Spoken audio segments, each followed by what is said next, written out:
confusion à l'UMP, un Paris sans diesel, un nouveau patron de la CGT qui a l'air de faire mouche et la journée mondiale contre le cancer qui passe presque inaperçue. Voici l'essentiel de l'actualité de ce mercredi. Rien ne va plus, le torchon brûle, cacophonie, zizanie, le nini de Sarkozy, mais où est la sortie et que fait la police? Les formules ne manquent pas autour de la position de l'UMP qui ne sait toujours pas quelle attitude adopter au second tour de la législative partielle dans le Doubs, PS ou FN. Le parti se déchire, constate Le Monde, tandis que Juppé affirme sa ligne en appelant à voter pour le candidat socialiste. Sarkozy cherche encore la synthèse. L'UMP est en pleine confusion, reconnaît aussi volontiers Le Figaro ce matin.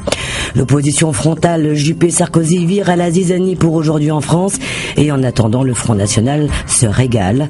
Sur ce coup-là, l'autorité de Sarkozy a été mise à mal comme jamais selon le quotidien.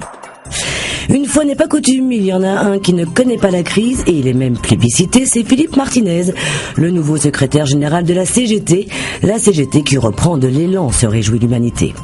Allez, à chacun ses priorités, le gratuit métro s'intéresse ce matin au Paris sans diesel de son maire Anne Hidalgo, une mesure anti-pollution qui convainc une majorité de franciliens selon un sondage et qui consiste à interdire d'ici à 2020 les véhicules diesel dans tout Paris. Bon, c'est vrai, les habitants les plus éloignés de la capitale sont beaucoup plus critiques, mais on ne peut pas plaire à tout le monde. Ebola, le répit annonce libération. L'épidémie qui ravage l'Afrique de l'Ouest depuis fin 2013 semble refluer.